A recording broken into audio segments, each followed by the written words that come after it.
Good morning, everyone. Good evening, good afternoon, wherever you are. Guys, thank you so much for joining us today, and welcome to the virtual event ticket at the Clark's Audiovisual Studio. Welcome, welcome. I am extremely excited about this summit because we have for you some fantastic speakers lined up for the next 5 days, and as well live entertainment. I just want to tell you a little bit about why I wanted to put this summit together and partner up with Clark's Audiovisual, is because I noticed that there is a gap between the entertainment industry and as well the corporate world. We as experts in the entertainment industry, we had to pivot and find new ways to move forward. And I find that there's a lot of companies, they just missing that information, what's available from catering to engagement to what is absolutely must, because especially right now people are working from home.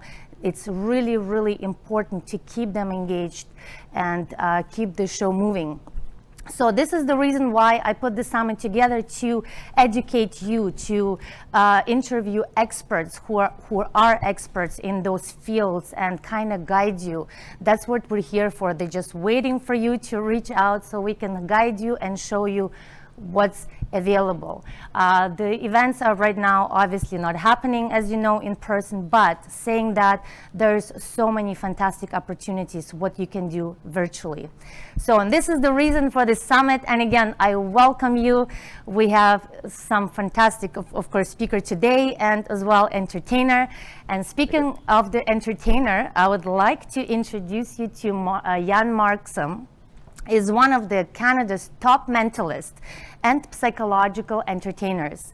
He has created a virtual mentalism show designed for corporate events, broadcasted out of his studio. Jan, you did fantastic job pivoting, so he created this whole setup in his studio. And he is with us today to show you some of it, because we're a little bit tight on timeline, but some of it. So ladies and gentlemen, please welcome Jan Markson. All right. Thank you so much, everyone. And Eugenia, thank you so much. I'm really excited to be part of this virtual event ticket summit. I think this is a very good idea, a very good time, especially with the holidays coming up. And I'm going to share with you my perspective of virtual events, which of course is entertainment. I'm a mentalist and magician. When I perform in a live event, I'm able to see people in person, bring them up to the stage, look at their face, try to read their body language, try to figure out what they're thinking, predict some of their behavior. And now we're doing this virtually. So what I'd like to ask everyone to do is to please turn on your cameras, make sure that your cameras are on, and also please unmute yourselves as well. So unless you have a loud TV in the background or a dog barking in the background, or a baby crying, just please do unmute yourself. I actually encourage all of you to participate. You can heckle me if you'd like. You can I encourage you to give each other ideas and try to throw each other off if you'd like, whenever I try to influence your behavior. We're going to try to make this as interactive as possible. And for those watching on Facebook, obviously you will not be able to interact with us, but you'll be able to be part of it as well. So I'm still seeing a lot of people have not unmuted themselves yet and have not turned on their camera. But for those that have, I really appreciate it. And just to make sure you guys are paying attention, can I please have 2 thumbs up like this? From everybody, 2 thumbs up. Okay, thank you so much. All right, and point your fingers forwards like this at the camera. So try this with me. You have your hands like this, turn your thumbs upside down, put your right hand on top of your left hand, and lock your fingers together. Now on a count of 3, you're gonna copy me, okay? So make sure that you're actually doing this right. Yes, thank you. Okay, some people, you have your hands together on the count of 3. 1, 2, 3. Turn them over. No? All right, give yourselves a big round of applause. You gotta pay attention. I'm very sneaky and tricky. So let's start with an actual volunteer. We have Jenny here. Jenny, how are you doing? I'm well, thank you. How are you? I'm all right. Jenny, have we ever met before? We have not. No? Okay, No. And you seem very happy about that, but that's fine. Jenny, when I was a little kid, trying to figure out how to do this mentalism, mind reading type of entertainment, I would play this game with my friends. They would think of a number from 1 to 10. I would try to, predict what they're thinking or read their mind, right? You know what I'm saying? Yep.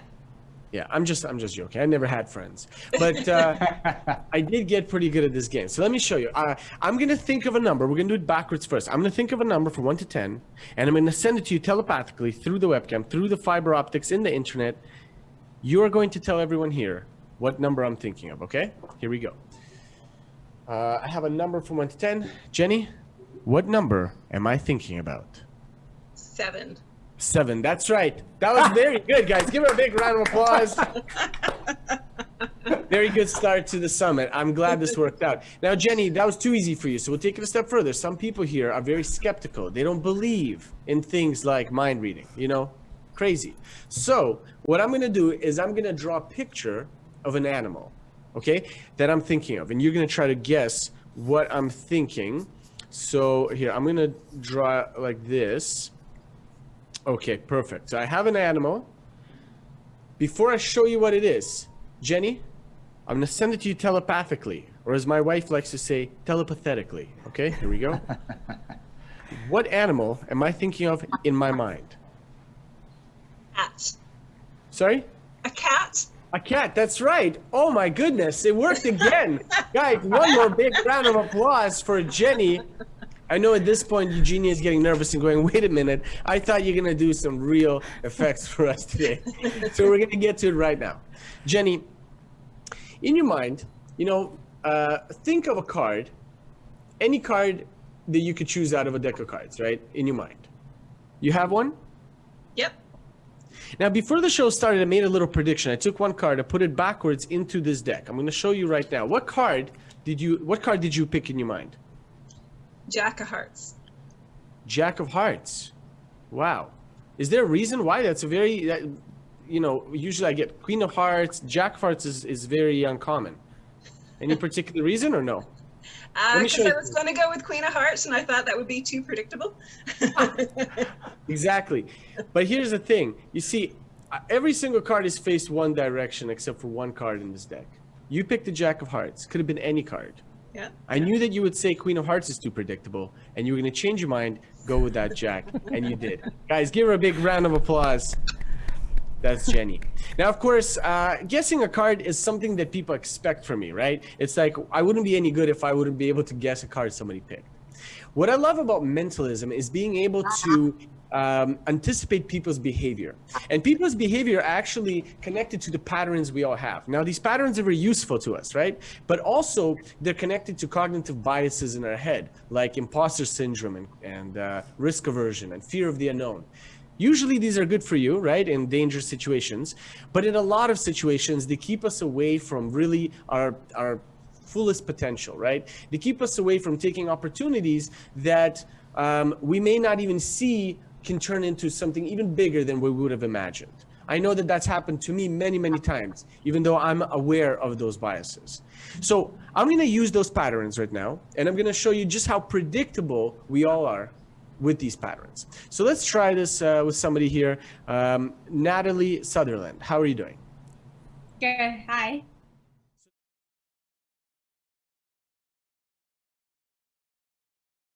Round of applause. That was very impressive. All right, so there you go. I keep my $50 again. I'm glad I'm starting to get the hang of this. I lost a lot of money in the earlier months of virtual shows. Let's try something else, but this time let's make it a little bit more personal, a little bit more interesting. We're gonna get to know someone here. Let's pick somebody who's well, his name is Dominic, actually. Dominic, you have glasses on. That's me. Yeah, I'm calling from work, so I might get interrupted. So I don't know if I'm gonna be a good candidate. I don't want to wreck your. Good point. You know what? I appreciate that. So thank you, and thank you for not doing your work and you know, joining us. That's fine.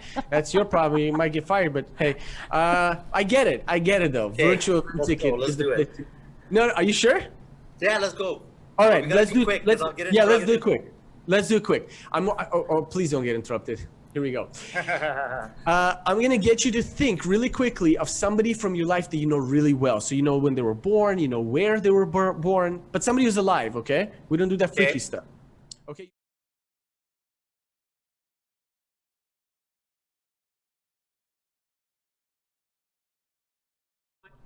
Bravo. Thank you very much. I know. So there you go. And we didn't plan this at all, right, Stephanie? We've never met, and I never gave you $20 to say any of this, correct? Correct? Correct? Correct.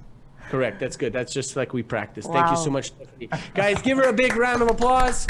Ladies and gentlemen, just giving you a little bit taste of what's possible. We don't have a lot of time to do a big mentalism show, but I do want you to know that it is possible to have a very interactive and fun experience to blow people's minds, to create a memorable experience. These experiences can also be customized. And we have a studio here for game show stuff that we can perform as well on top of what you saw today.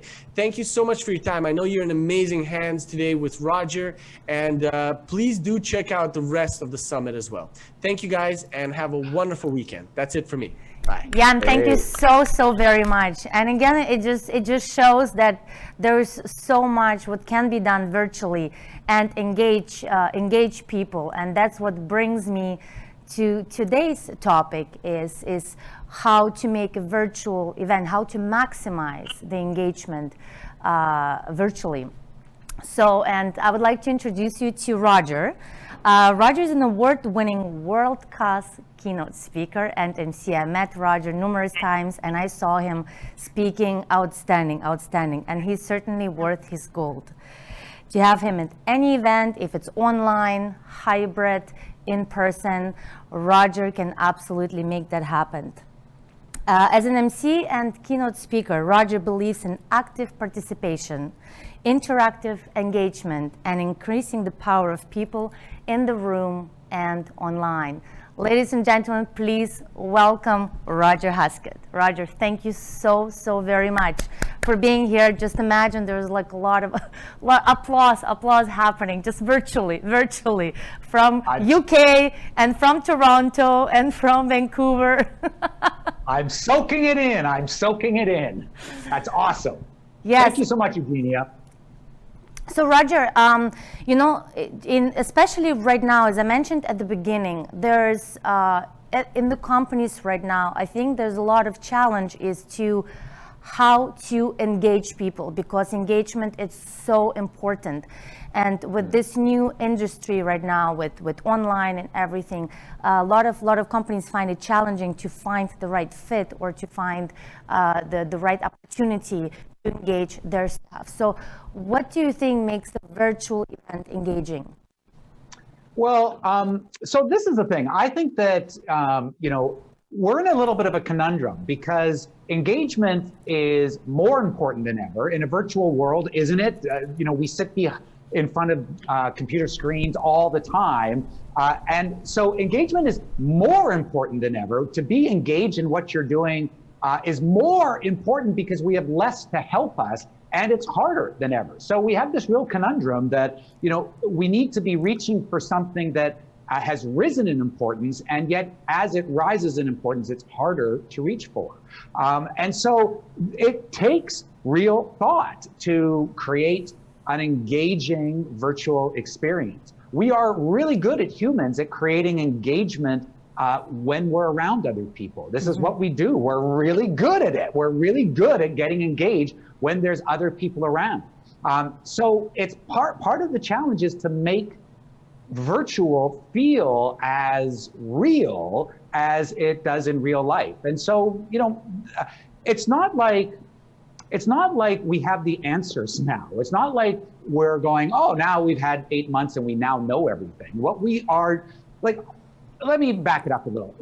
Before we had the pandemic, one of my popular talks was The Age of Engage, how to create engagement. And what I talked about in that talk was that we look at what engagement is because it's a moving target. What we know about engagement now is different than what we knew a couple of years ago, and certainly is going to be different than what we know in a couple of years. It's a moving target. We look at why we want it, and we spend most of the time looking at how to create engagement. But the first part, what engagement is harder now. Like, it's more of a moving target now in a virtual world. So what I believe engagement really is, when you boil it down, when you get down to like the foundation, like what are the foundational building blocks of engagement? I believe the main one is active participation. And so what we are looking to do in virtual events is finding ways of creating active participation for the participants, to be thinking about the people who are on the other side of the computer screen, how to make them feel like active participants. And we just had a perfect example. Jan's mentalist routine was perfect, a great example of how to pull people into their own experience. That's right. So that the people who were involved were going, you know, I find mentalist routines, mentalism routines, I find them more, not engaging, more intriguing and engaging. They are also engaging,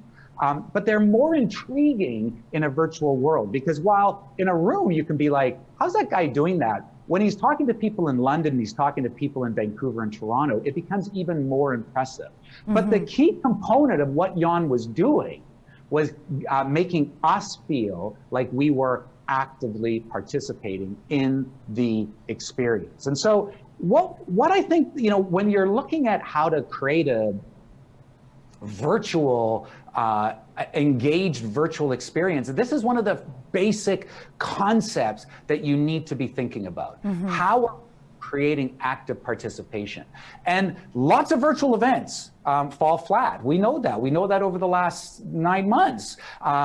And I believe they fall flat because they're not thinking about this one very important idea, that how do you make the people in the virtual experience, how do you make them feel like they're actively involved? This is a secret to all engagement, though. Like, how do you make people in a real, like in a meeting that's real life, how do you make them feel that they're engaged? You make them all active participants. So Rajan, I would like, sorry, I would like to add to that as well, is that in order to make the event engaging and successful, it's really, really important to know your audience. Who are you doing that for, right? Because even if it's a workplace, if it's a family, whatever it is, it's really important to understand your audience in order to pick the right engagement expert. And and there's you know, like yourself, you are fantastic in what you do, you know, and Jan, and there's so many fantastic experts who can bring that value to your event, who can walk you step by step and showing what you can do and how you can do that, right? So absolutely. And this is, I think, part of the reasons why you find good teams to work with. Like, you know, what you want is a great event planner who either knows the client and knows their audience so that you can get that information. But I would say you want even more than that. Like, yes, you definitely need to know your audience, but you also want to know what the goals of their audience is. And because the goals will be different. You can have the same audience and the goal can be, we're all here to learn, we're all here to network, or we're all here to have fun. And clearly what you want to be offering them and how you want to think of them as active participants changes based on what their goals are as well. that's right. Right? Yeah, and you know, it's picking the right engagement expert, planning an event. You know, I feel that based on my experience, I feel it's extremely important when you go into it to understand what the objective is. Yeah. Why are you putting on this engaging virtual event, or why are you putting this event? Why are you putting this networking event, right? What is your objective? What do you want the people when they are going home? What do you want them to go home with? If it's the feeling, if it's the experience, if it's whatever it is, right? So that's extremely important in my opinion. Yeah, absolutely, for sure. And the thing about it is as well, that you want, like, things are different now, times have changed. And so you have to think about where you put your energy and your resources and your budget. And this is something that I think that is a real challenge for clients, especially clients who are thinking, oh, look, we're just gonna do something. We're just gonna throw something together. Like, something is better than nothing. And I would argue that actually in a virtual world, something is better than nothing is a questionable concept. Unless you do the virtual well, unless you actually do it well, I think you're pushing people away. And so it's all the things that we're talking about. Know your audience, make sure that that they're actively engaged and involved, that you're aiming for the right objectives, you're aiming for the right goals, etc. But that you're also putting the money where you need to put the money. And in a virtual world, that money is a little bit different. Where you're going to put that money is a little different than where you were in a live event. And so you should be thinking about those things. So speaking of an event, so to this point, have you been involved in a successful virtual or online event? Yeah, so thank you for asking that question, because yes, like one of the things that I'm really excited and happy about is that as we expanded into virtual online in the spring, and we had our first, I did a bunch of volunteer events for organizations like CITE and NPI, et cetera, where I got to practice and work on my virtual skills. But I'm super proud of the fact that all of our clients that we've had, and we've done 10 or 12 paid gigs at this point, mostly where I'm emceeing 3-day conferences, 2-day conferences, or I'm doing some keynoting at the beginning of the conference to help generate the engagement that will help the rest of the conference. What I'm really happy about is that our work in virtual has been massively successful. And what we hear from our clients over and over and over again is literally things like, I was sort of skeptical. Like, we brought you in, I was sort of skeptical about what we could actually achieve because, it's virtual and we have people all over Canada. And, we're doing it over 3 days for 4 to 5 hours a day, and it's during work hours. And these people have a lot of issues to deal with. They have all their normal issues, plus all the pandemic issues that are weighing us down. So, this is what I'm hearing from clients. I was sort of skeptical that we were going to get that much out of it. And then what they say at the end of the first day, at the end of the second day, at the end of the third day, they go, this is blowing my mind. Like, I can't believe how much value we're getting out of this engagement, out of this experience. It is blowing my mind how much more than what I thought we could do we're actually doing. So, and I believe that that's because we think about engagement and we think about virtual engagement and we think about what is needed to make it so that people want to be in the experience. And, we're talking here conferences. We're not talking about parties. Like parties are better. The goal for that is that you're supposed to be having fun, whereas in a conference, keeping people engaged for 3 days while they're learning and while they're involved in work material, like I believe that's a harder thing to do. So if we can do that, and we can do that, like we as an industry, then we can certainly be offering engaging parties. And parties are massively important. Parties are a type of meeting, and meetings are massively important. What we're learning in COVID is that connecting with people is extremely important for humans. And that when we lose connection, we lose motivation, and we lose the ability to get up in the morning and do the things that are in front of us to do. So connecting Christmas parties or just get-togethers, whether they're in January or February, whenever, are super important. And so this type of summit that you're putting on, where you're actually showing people, this is what can be done, I believe is perfectly timed for people to start saying, this pandemic is not going away anytime soon. Even with vaccines that we're hearing about, we are months and months and months, maybe a year away from us getting back to what was normal. Exactly. And so what's happening in that year? If there isn't connection happening in that year, then you as an organization are slipping backwards, right? Yes, Who wants and to be slipping I backwards? completely agree with you. And that's that's what I'm trying to communicate to organizations, that exactly that this moment is not going anywhere, but you can sit there and say, no, I don't want to do anything, you know, and I'm just going to wait it out. Or you can take a step forward and explore what's out there, you know, and like I said at the beginning, there's so many fantastic companies, you know, when it comes to entertainment, pivoted, and they can create that for you. All you have to do is just reach out, you know, and reach out and create that experience for them, you know. So Roger, if for example, I'm an organization and I'm reaching out to you, so what products do you offer to a company in terms of like engagement? Sure. So what we've really been focusing on in the last 7-8 months has been, and what we've been focusing on is what our clients really have been asking for, which is emceeing and keynoting. So those are the things that we have been doing in the last 8 months highly successfully, and that we will be doing more of. But we have other products as well. And the reality is for us is that clients haven't been asking for these things at almost never. Like we've only had a couple clients reach out and ask for entertainment ideas. And I'm really excited by the fact that there are going to be more and more reaching out in this way as we move forward. And we have a variety of things that we have.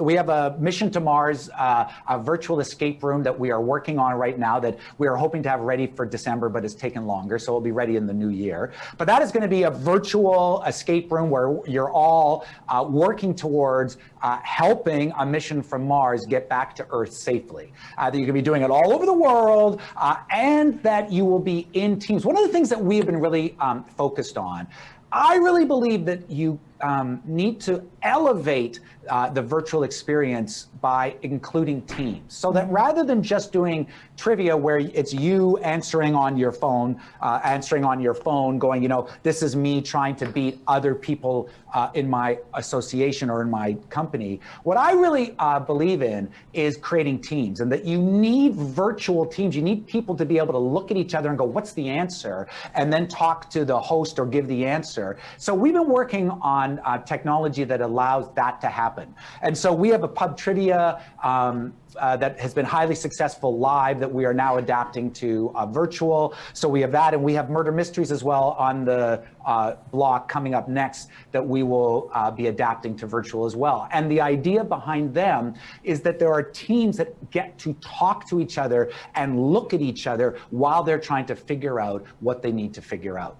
Because the team element is massively important. As we know, there's a word like team building for a reason. Teams are extremely important if you want to feel connected, right? So that's the stuff that we're working on. No, that's fantastic. And, you know, again, and that was my goal for the summit, is to showcase, because for the 5 days starting tomorrow, we have some fantastic performers. And again, you know, you don't see them in person, but I was just talking to a friend of mine, you know, yesterday. He's actually, Sash, he's actually joining us today. And he's like, I miss the live bands. You know, and yes, you might not see them in person, but it still can happen in a studio like Clark's Art of Visual. You know, they can still bring in bands who can perform here for your staff or clients. You know, it's everything, and there's so many other different possibilities, you know. So, yes. So what do you think in terms of online events, virtual events? I think why a lot of people are kind of holding back, because they're thinking that there's a lot of challenges which are coming with an online event. What do you think are, let's say, top 3 maybe, or top 4 challenges with putting on an online event? Well, I mean, I think that depends on what the event is and what you're looking to do with it. Like for us, the biggest challenge has been melding technology with, and I think most people, melding technology with your goals, like, and creating a platform that allows you to dig deeper and get more out of the people that are in the event. And so I've noticed in the last month that there are these type of platforms springing up all over the place now. I just had one cross my desk 2 days ago called Air Meet. I was talking to Jan about OBS as a great way of pulling together presentations.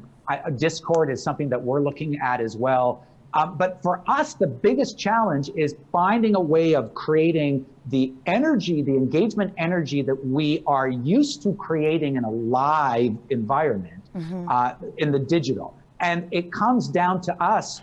For us, it's the team element. It's making it so that you can have teams working together in different spots, but somehow unify while you're also engaged in this other, where your team is competing against other teams, and you're all brought together in this one unified platform. So I'm hoping that actually this would be ideal. At the end of this, I have 4 or 5 groups, organizations reaching out and saying, we have that technology, because that technology exists. It's just a matter of getting that technology and merging it into our industry. So I think that is a huge thing. The second thing I think is that holds clients back is that people aren't talking about it, that they're that the social proof has yet to exist. So the more that we can show people that this is possible, the more other people start to go, well, I want that too.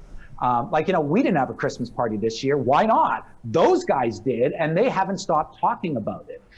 So those are, that's another thing that I think is really missing from the client side, the desire to move into a virtual social experience. So, technology has been holding us back. So when we continue to develop that way, clients have been, I think, somewhat hesitant to lean in because they haven't seen a lot of what can happen. So once again, this summit is very well positioned, because by the end of these 5 days, you're going to have heard how many different ideas, and you're going to see how many of those work for you, that you're like, yeah, this way of doing music is amazing. Like in my keynotes, I do blind karaoke. I use Name That Tune. I use all sorts of different elements to create sparks of energy so that people feel like they're actively participating.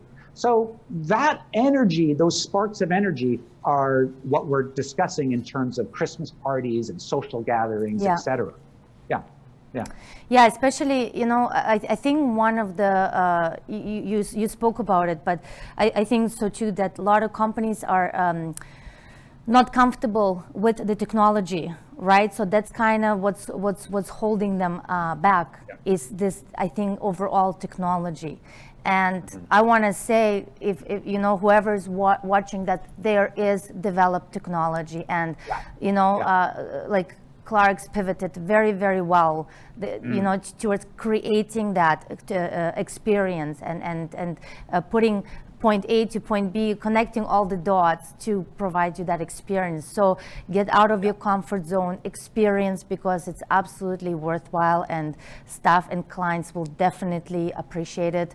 Are there going to be sometimes glitches in the system? It might be, but that's what the technology, it could happen on a daily basis while you're sitting at your laptop or while you're watching, so it happens, but overall it's a fantastic experience, So Roger, in terms of like, when you hear that, like those challenges, like what is your approach in terms of like how you're tackling them? Like how are you addressing them? Well, we do the sort of similar things that we did before, which is just prove it. We prove things like, we prove things with clients by doing a show with them and going, look what can happen, and have them go, that's amazing. We want to now plan the next one. So, one of the things that we do is we get a new client and we turn them into lifelong clients, because we show them the value and we show them how the value is beneficial to them.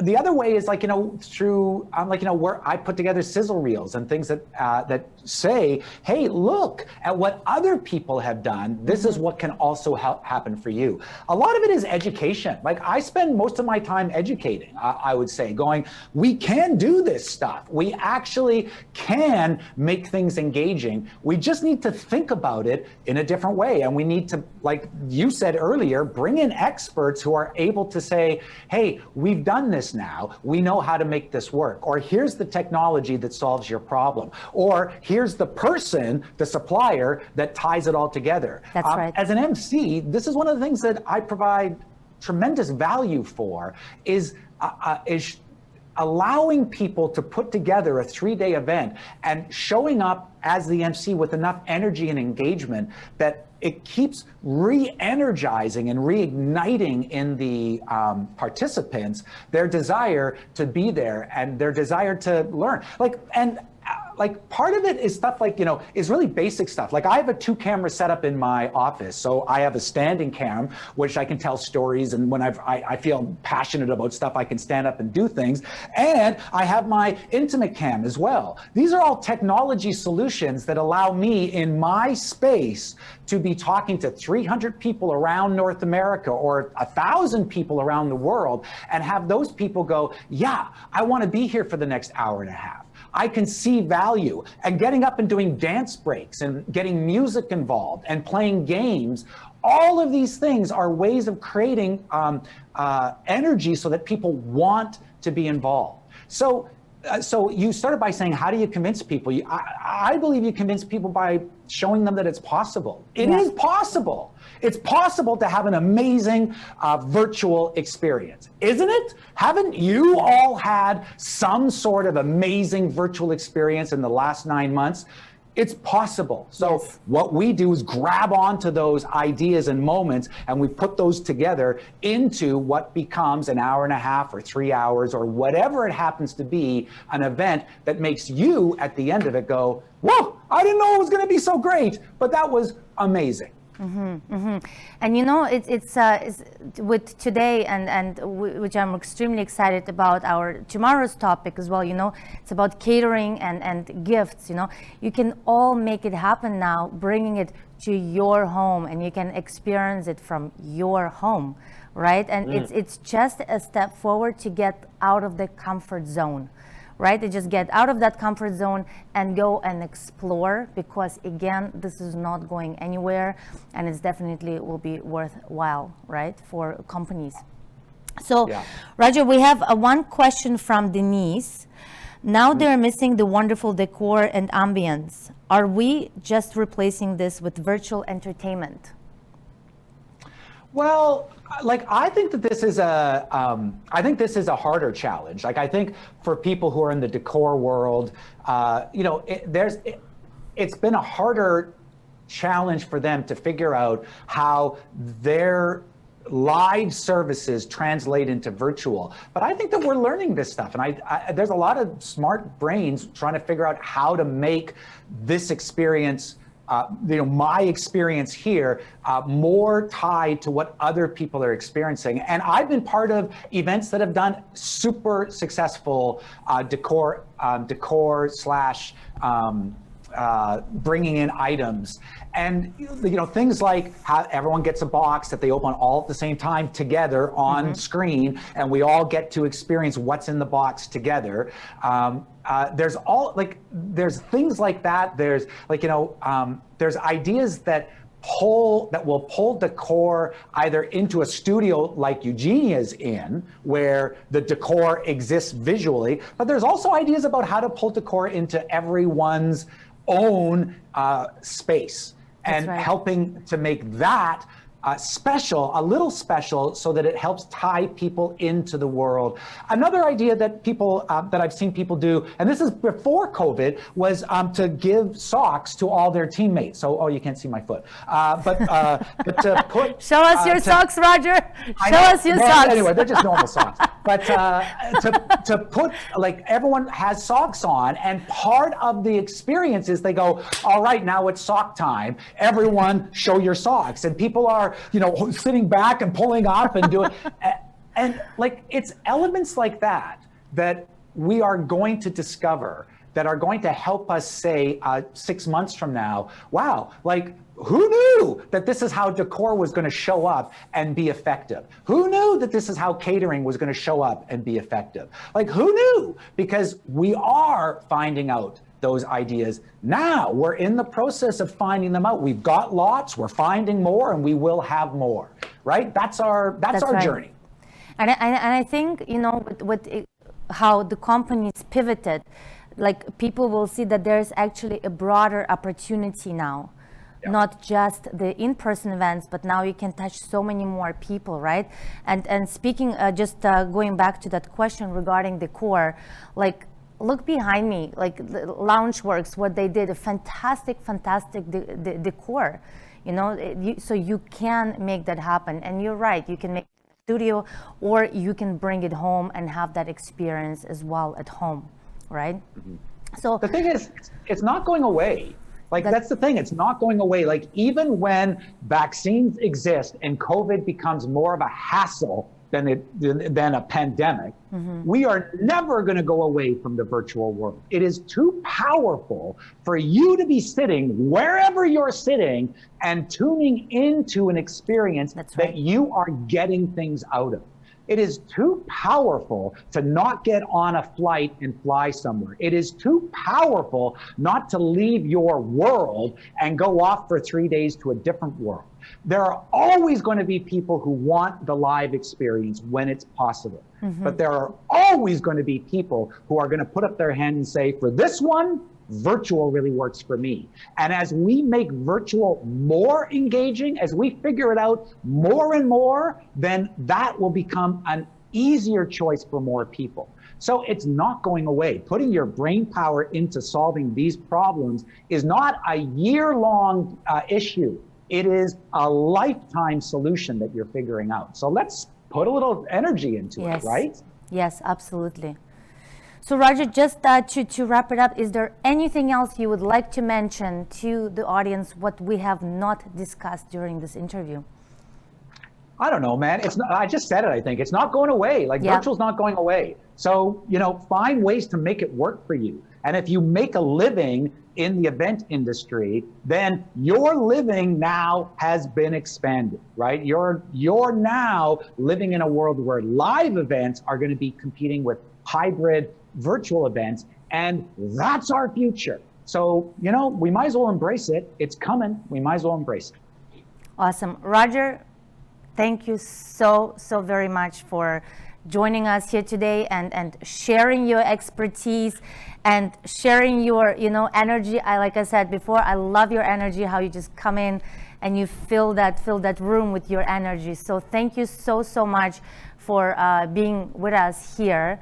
And I would like as well to thank our sponsors, because without them it wouldn't be, and of course our partner, without them it wouldn't be possible. So thank you so much to Clark's Audiovisual for providing this space, for providing the audiovisual. Thank you so much to Loungeworks for this beautiful decor, Evelyn Florist for the beautiful flowers, to Goria Designs for the beautiful outfit, which I'm really enjoying. Thank you. To Internet Exposure, and of course Manhattan Entertainment. So guys, tune in tomorrow. I'm really looking forward to tomorrow, because we have Nin from Truffle Fine Foods here. He will be they pivoted fantastic. They did such a great job with pivoting in terms of what they can do now with catering virtually. As well, we have Chris Chui here with Reese from Lavish Liquids, and they will be mixing cocktails for us, which I'm really looking forward to the cocktail. And we will be discussing again a great gift and as well catering ideas tomorrow. And of course, we have a great entertainment for you guys here tomorrow, which is the Christmas Swing Trio. They will be performing live here at the Clark's Audiovisual Studio for you, so you can sit at home, in your office, in your car, anywhere you like, and enjoy. So again, thank you guys, everyone, so much for tuning in. Tomorrow at 11 a.m.